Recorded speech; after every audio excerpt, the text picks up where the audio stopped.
Welcome back to random things I found on the internet so you don't have to. And today we're gonna be looking at the world's greatest worst spy. Now, generally, if I was a spy, I don't think I'll do a good job, especially if my partner was one of my friends, bro. I just would not be able to take the whole situation serious, and I would dead ass blow the cover instantly and burst out laughing. But let's check out the world's greatest spy, the There greatest really worst is spy. nothing quite like the element of surprise. When the Allied forces appeared over the horizon on the morning of D-Day, it completely caught the D-Day. Nazis off guard. They weren't ready for such an enormous attack, at least not here. According to German intelligence, an attack was expected to take place 150 miles away in Calais, and so most of their troops had been moved to defend that location.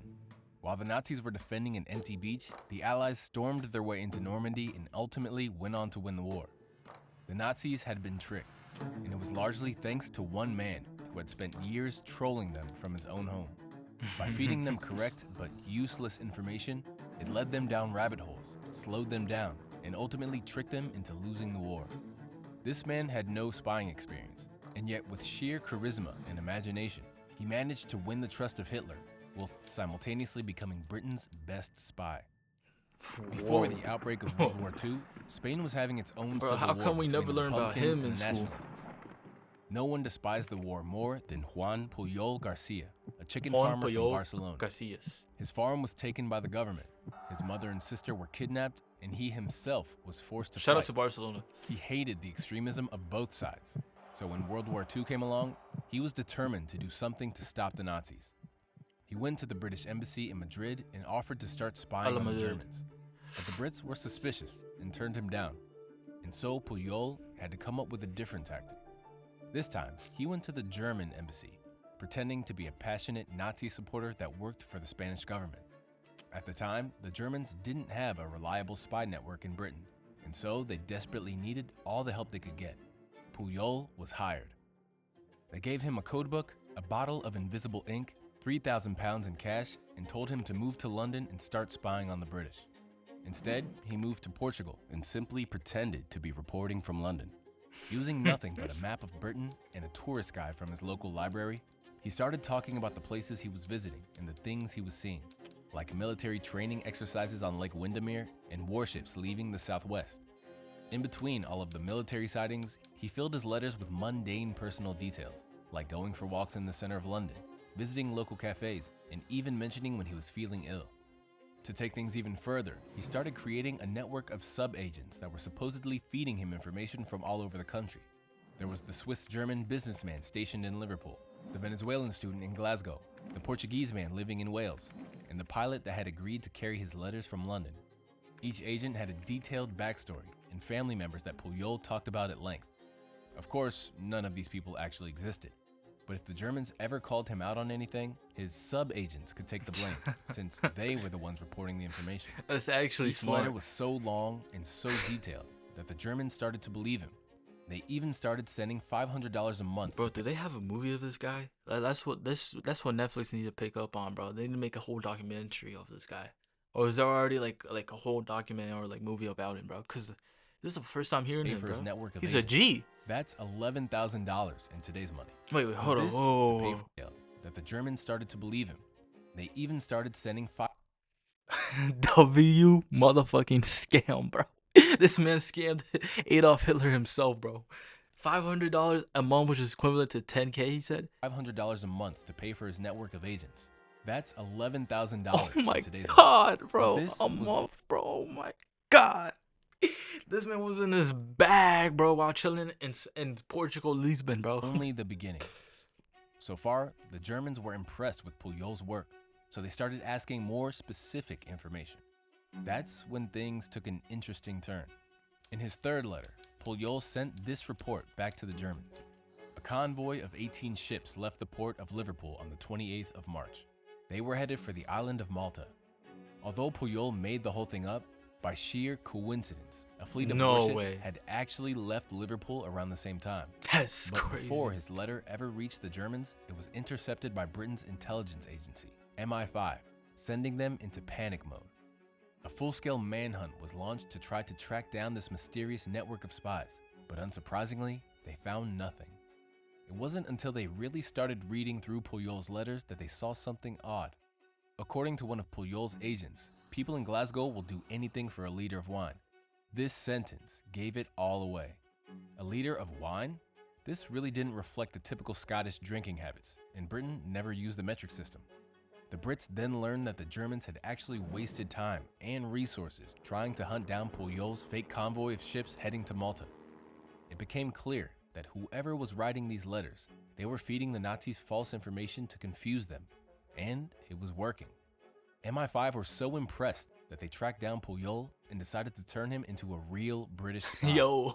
And in April 1942, Puyol moved to London for real and was given the codename Garbo. Now, with access to real military information, he was about to take his trolling to the next level. Bro, this is the first. You telling me he's the first actual troll? This is the first troll, bro. And he was a G at it, bro. He was scamming freaking Nazis to give him money and feeding them fake information and actually gain Hitler's trust, bro. Like, what a man, bro. Like, the Dad Lord has to be crazy for this man. Launch a surprise attack on the north coast of Africa, where Nazi forces were gaining power. And so, over the next few months, Garbo started dropping very specific hints, suggesting that an attack was instead being planned for Norway. One of his agents saw military mountaineering drills taking place, and Canadian troops gathering in the east of Scotland. Another agent heard rumors of Russian troops advancing westward. Without ever mentioning Norway, he gradually painted the picture that it was the likely target, drawing the attention away from Africa. Hitler himself was particularly worried about this attack, and ended up moving hundreds of thousands of troops to protect the Norwegian borders.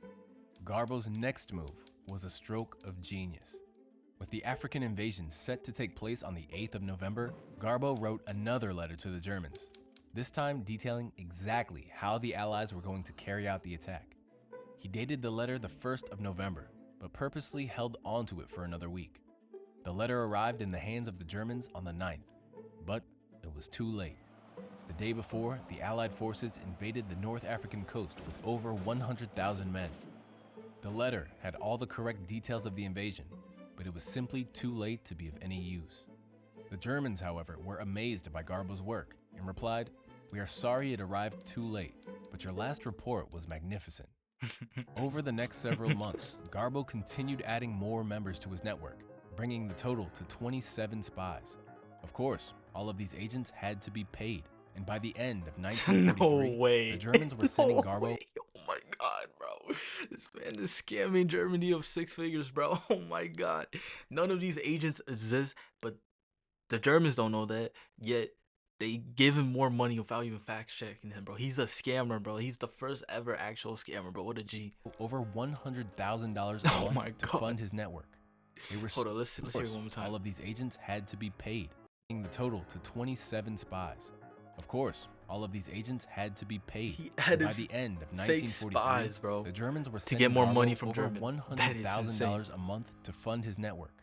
They were so pleased with the information that he was providing that they stopped hiring new spies in Britain. With the network now in full swing, it was time for Garbo's masterpiece, D-Day.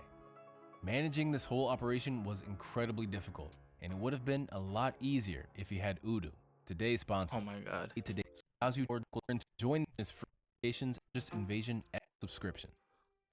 The D-Day landings in Normandy were set to be the largest invasion ever carried out by sea, with more than 2 million soldiers from over 12 different nations, all arriving in over 100,000 vehicles. Pulling this off without the Germans suspecting a thing would be an enormous challenge, but Britain had the best man for the job.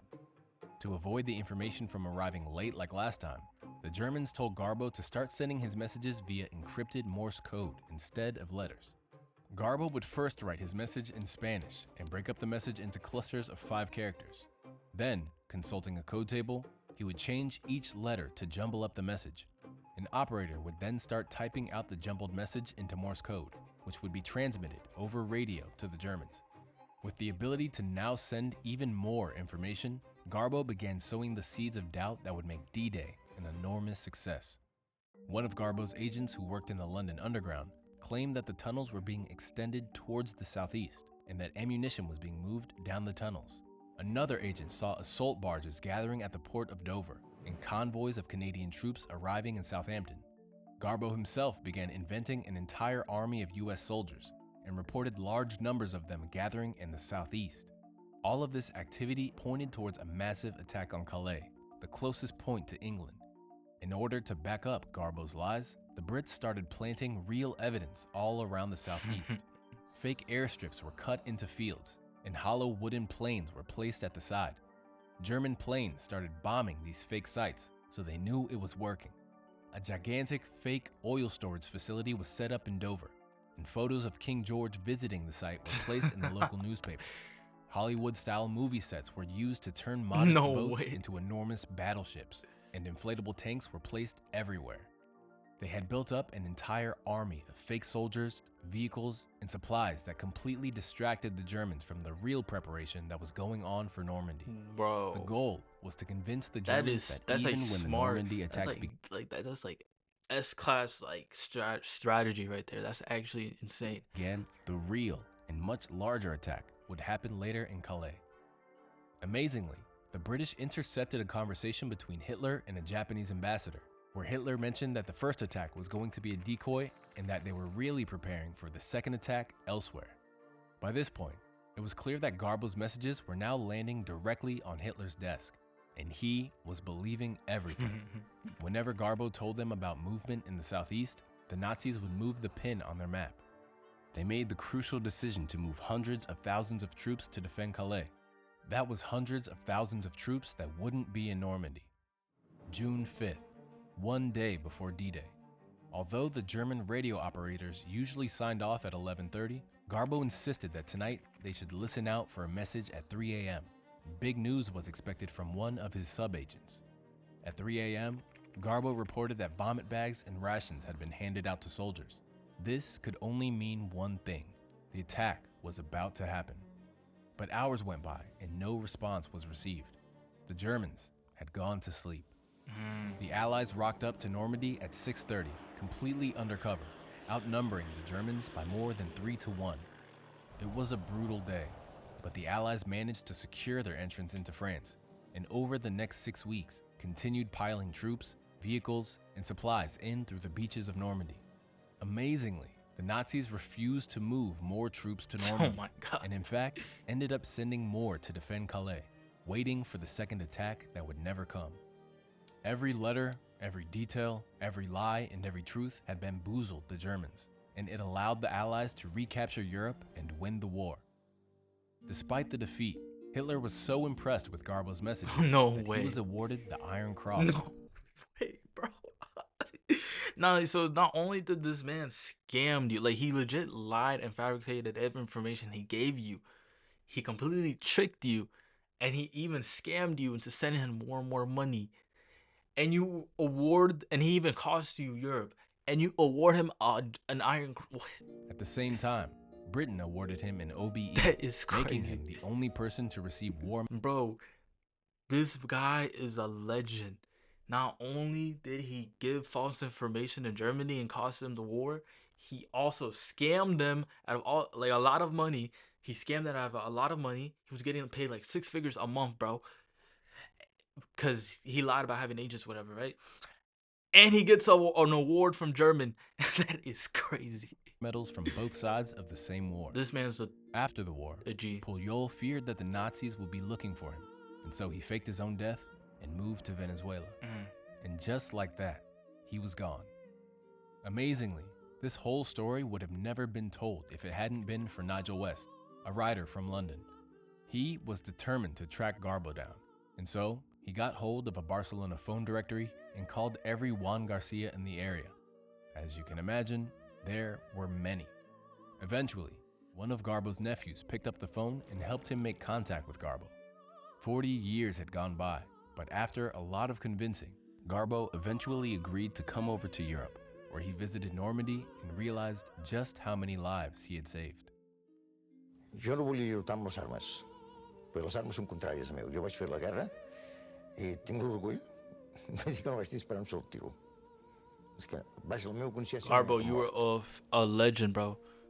Thanks for watching, and I'll see you in the next video. You are a legend. You are a G, bro. That's crazy, bro. Oh my God, bro. This is so inspirational, bro. Like, this man is a G, bro. Not only, bro, did he help stop war, he scammed Germany out of all their money, and yet Germany, despite being lied to, still entrusted him and gave him a medal, which is insane. You gave a medal to a guy who tricked you and caused you the war and scammed you out of all your money. Yo, he's a G, bro. Hey, let me know what y'all think. What you, bro, this is crazy to me. I'll catch y'all on the next one. Let me know what y'all react to next.